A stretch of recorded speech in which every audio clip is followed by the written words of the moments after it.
Bonjour, ceci est la correction du brevet blanc de physique. Il est tombé l'an dernier dans les centres étrangers. Le saut élastique est un sport assez connu, il est assez facile de se représenter ce qui se passe lors du saut. Évidemment, le sujet nous indique précisément ce qui se passe si on lit bien les documents. Repérez la partie du graphique qui correspond à la phase 1. La phase 1 correspond à une chute libre durant laquelle la vitesse augmente. Cela correspond sur le graphique au point A, B, C, D, durant laquelle on voit que la vitesse augmente. Cela correspond donc aux durées entre 0 et 3 secondes. On remarque qu'ensuite l'élastique commence à se tendre et la vitesse, qui a atteint sa valeur maximum en D, va diminuer en DE jusqu'à F. Indiquer la phase du saut qui correspond au point F. En F, cela correspond à la phase 3, puisque la vitesse est nulle. Et ensuite, nous aurons la phase 4, où la vitesse réaugmente, c'est-à-dire que l'élastique redonne de l'énergie cinétique et la vitesse va être verticale et cette fois vers le haut.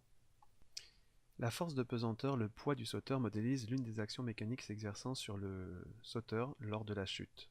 Précisez la direction et le sens de cette force. Le poids est toujours le même, il dépend que de petit g, nous le calculerons un peu plus tard dans le sujet. Et donc la force de pesanteur est verticale et orientée vers le bas, cela ne change jamais. Dans la partie sur l'énergie du sauteur et la conversion, en utilisant les termes énergie potentielle et énergie cinétique, décrire la conversion d'énergie qui a lieu lors de la phase 1 du saut. La phase 1 du saut était entre 0 et 3 secondes. La vitesse augmente, nous avons déjà dit ça dans les questions précédentes. Et donc si la vitesse augmente, c'est que l'énergie cinétique augmente. L'énergie potentielle, elle, est liée à l'altitude. Et l'énergie potentielle, lors de la phase 1, est convertie en énergie cinétique. Donc l'énergie potentielle, liée à l'altitude qui diminue, se transforme en énergie cinétique, qui est liée à la vitesse, qui elle augmente. À l'aide du graphique, déterminer la valeur maximale de la vitesse atteinte par le sauteur. Et là, c'est une lecture graphique.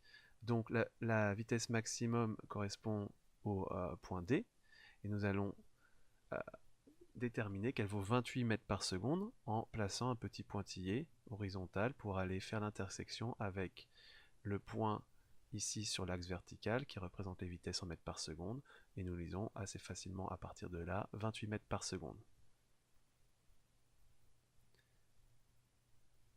Cela correspond, si on le demandait, à une durée de chute d'à peu près 2,8 secondes. En déduire par un calcul que la valeur maximale de l'énergie cinétique du sauteur de 78 kg, équipement inclus, est de l'ordre de 30 000 joules.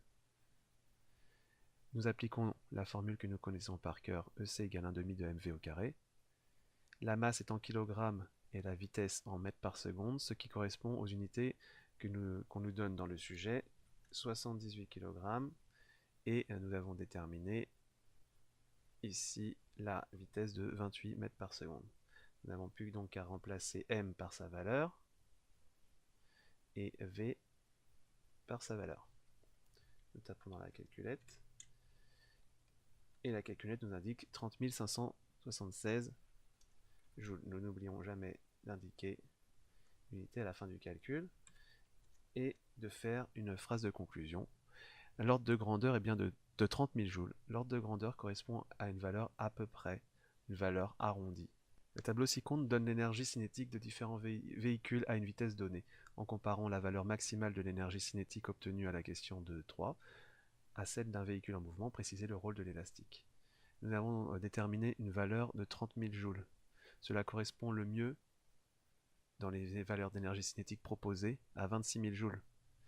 Donc cela correspond à une moto plus le motard à 65 km/h. Et préciser le rôle de l'élastique. Le rôle de l'élastique est donc évidemment d'amortir, d'absorber l'énergie cinétique du sauteur, qui évidemment, sinon, aurait un léger problème à la fin du saut. Sensation lors du saut. Une petite partie de chimie.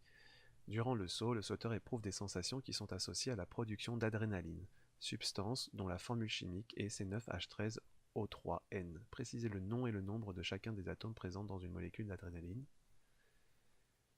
On nous fournit la classification périodique, en tout cas un extrait. L'adrénaline de formule chimique C9H13O3N est constituée de C9 signifie 9 atomes de carbone, H13 signifie 13 atomes d'hydrogène, O3 signifie 3 atomes d'oxygène, et N, sous-entendu N1, signifie 1 atome d'azote. Choix d'élastique. Donc on nous fournit toutes ces données d'un coup, et on nous demande de préciser le modèle et la longueur de l'élastique retenu. Toute démarche sera valorisée, c'est-à-dire que si on fait quelque chose qui ne donne rien, mais qu'on l'écrit et que cette chose aurait pu nous servir, on va nous donner des points pour ça. Donc, il faut trouver des données qui nous intéressent pour calculer et trouver la réponse à la question demandée. Et donc, on nous dit qu'il faut au moins 10 mètres entre le sol et le point le plus bas lors de la chute, et on nous dit que le pont a une hauteur de 103 mètres. Donc, la chute devra faire 93 mètres maximum. Donc, l'élastique devra se tendre à 93 mètres maximum. Ensuite, on nous dit qu'il faut... l'élastique a une longueur maximale de 3 fois la longueur initiale. Les longueurs initiales sont ici 15, 30 et 50 mètres. Et donc, cela correspond à 3 fois 30 égale 90 mètres, ce qui correspond bien à une valeur inférieure à 93 mètres. Ensuite, on nous donne encore la masse du sauteur, et petit g, la valeur de l'intensité de la pesanteur, l'accélération de la pesanteur ou la gravité, les noms étant équivalents, 9,8 newtons par kilogramme. On peut donc calculer le poids, et on utilise donc la formule P égale m fois g. On remplace par les valeurs directement car la masse est bien en kilogrammes et petit g est dans l'unité en newton par kilogramme qui est dans le système international.